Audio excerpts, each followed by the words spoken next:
Thank you for all of you for coming out on this cold night, and thank you, Rosalie, for organizing tonight's event, and for all of you at the Architectural League who assist Rosalie in the great and important work of the League. I thank you all. Rosalie sort of gave you a quick overview of the series, and I won't do that again, except to introduce David Fishman and Jacob Tilove, my co-authors who are here tonight. I won't answer any of the questions. I'll make them share all the heat in the discussion group. No, I promise to take my share. Tonight, the panel takes as a point of departure the claim that for the contemporary city to succeed, indeed to survive, it must be managed like a theater. Certainly, it can be argued that the daily migrations and gatherings of literally millions of people transform New York into a living theater for visitors and residents alike. New York's dynamic energy, a direct product of its density and its diversity, has been beautifully described by Jane Jacobs as the ballet of the street. New York is a vast theater with many stages. People think of its parks as streets as stages, and the continual rotation of events as ever-changing programs of entertainments. And if you will follow or allow for that metaphor, then think of the many nonprofits, bids, and so forth, some represented by the great leaders here on our panel tonight. Think of them as the producers of our great urban entertainments. Following that, if you'll go along with it, it seems appropriate to note that a lot of what constitutes New York's public life is, shall we say, only semi-public. In the period covered by New York 2000, the city experienced the establishment of the very many owner-managers responsible for the operations of parks and even whole neighborhoods.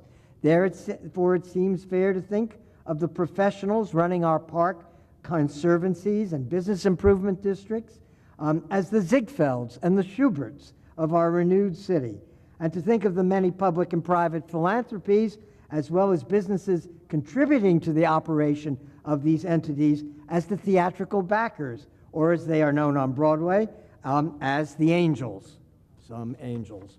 The 1970s found the condition of New York's parks and streets at a low ebb, with the city seemingly unable to provide the management or upkeep for which it was traditionally responsible. Of the city's numerous deteriorating public spaces, one of the worst was Bryant Park, which had degenerated into a drug-infested precinct avoided by locals and all but the most unsuspecting tourists. But Bryant Park today is one of New York's most successful and actively used public spaces. Its turnaround began in 1980 when the Bryant Park Restoration Corporation was formed with seed money from the Rockefeller Brothers Fund to essentially take over the park's management from the city. Dan Biederman, one of tonight's panelists, was the corporation's first executive director and a critical force in the park's revival. Aside from its physical redesign, which is covered at length in New York 2000, much of Bryant Park's success is the result of good and imaginative management, so that at any time, one enticing activity or another is taking place whether it's the summertime movies, the 7th on 6th fashion shows, or the carousel and the ice skating rinks, which have proven very popular. But not all is professional stage management. On a normal summer afternoon, just watching people pick up and reposition the park's folding chairs is a spectacle to behold, turning onlookers into an audience and park goers into stage players. So we are all actors and producers in this new city drama. Though New Yorkers never really lost faith with Central Park, by the 1970s, it too was a mess. Its historic structures, its infrastructure, and its landscape allowed to badly deteriorate. Like Bryant Park, Central Park was rescued by private efforts, in this case, those of the Central Park Conservancy, formed in 1980.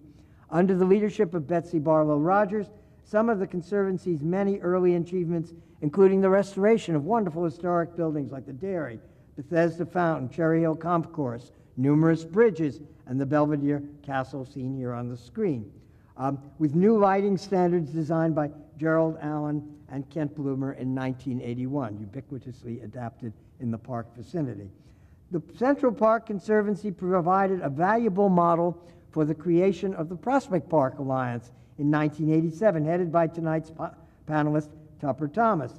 Regrettably, there isn't quite as much money in Brooklyn as in Manhattan, so Prospect Park restoration has taken more time, but restore it is. And given that Williamsburg is now the new Soho and Park Slope the new Upper West Side, happy days and lots of money for Prospect Park are surely to be soon at hand. Public-private partnerships have also been effective in commissioning works of public art to bring to life the city's barren or overlooked spaces. The most innovative of these has been the path-breaking group Creative Time, founded in 1973 by tonight's panelist, Anita Contini. Creative Time's early efforts took advantage of Battery Park City's vacant landfill. Probably most of the people in the audience are not even old enough to remember that there was this gigantic site out there with nothing happening for quite a while, facing the Hudson River. Here the group staged annual Art on the Beach exhibitions between 1978 and 1985, commissioning works from artists, musicians, dancers, and architects that successfully brought people to a fringe area which otherwise would have lain dormant, while also demonstrating the great untapped recreational potential of the Battery Park City project and the Hudson River waterfront in it as a whole.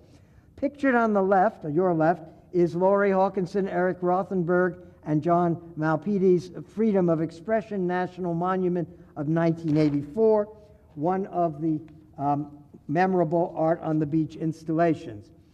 Sponsored by the Public Art Fund, Agnes Denis's planted and harvested 2-acre wheat field, seen on your right, near the Battery Park's landfill tip, was a landmark in environmental art. I should say is a landmark in our memory, but was physically there for a very long time. In 1987, Art on the Beach was moved to Hunters Point in Queens, where it added to the burgeoning Long Island scene, a city art scene, and that is where Alana Heiss, another of tonight's panelists, has done so much to foster activity as president and founder first and president of PS1.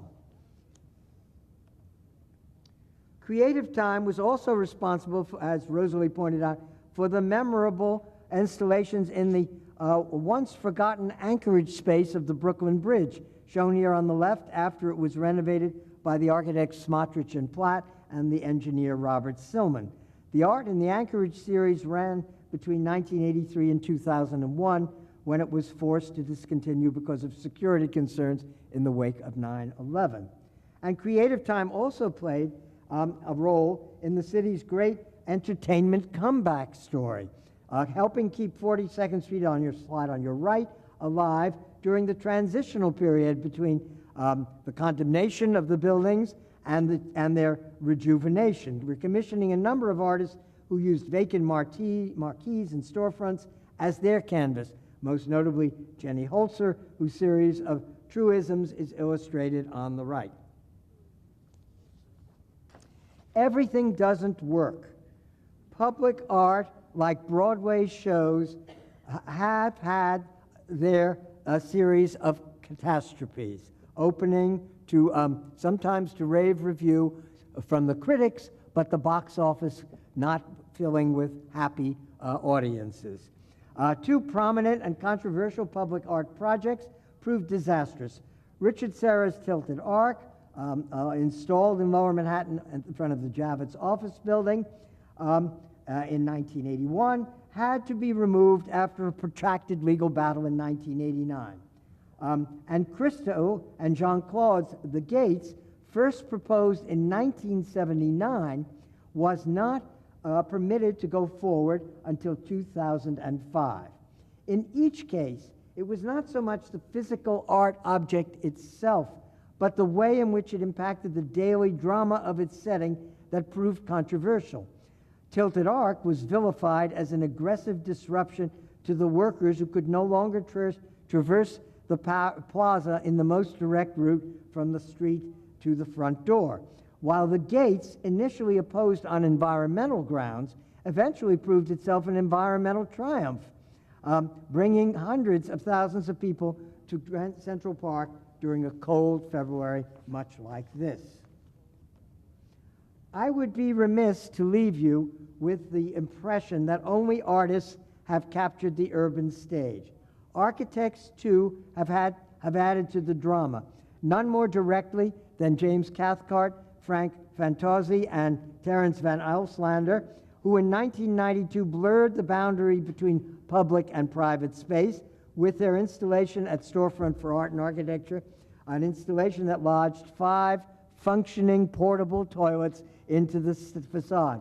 I believe to this day they're the only successful installation of public toilets we've yet had, but who knows what will be coming in our future. They were only intended to last for a short time, and they were replaced with another installation also intended to only last for, in this case, 2 years, Stephen Hall and Vito Acconci's 1993 facade for Storefront, which remains in place to this day.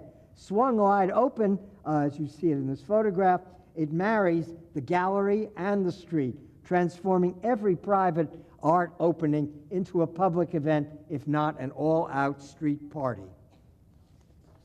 In 1986, James Wines' site proposed a facade for the Theater for the New City. It was to be on First Avenue between 10th and 11th Street, and in the design, by positioning a balcony of seating above the sidewalk as a marquee, it quite literally turned the street into a performance to be observed, a wonderful but unrealized project. There is another player in the urban drama represented here tonight, the feared critic, to whom Rosalie alluded. Architecture's butcher of Broadway is tonight's moderator, Michael Sorkin. From the 1970s to the 1970s, rivaling Frank Rich, he skewered his segment of the city drama. Few subjects in this room, few people in this room who were involved in that drama, and few architects, to be sure, not to mention other critics, escaped his scrutiny unscathed. Now, Mr. Sorkin is putting forth some visionary and very compelling projects of his own that, should they be realized, will generate their own fair share of urban drama, certainly compared with some of the more mild projects I've shown you earlier. Michael's sense of theater is a bit off-Broadway, with links to surrealism and the theater of the absurd.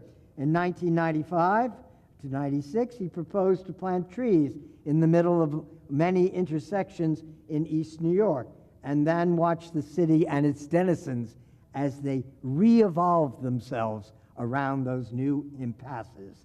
I am pleased to turn the discussion over to Michael Sorkin and his fellow panelists, and I thank you all for coming to share your ideas about this book and our wonderful city. Thank you.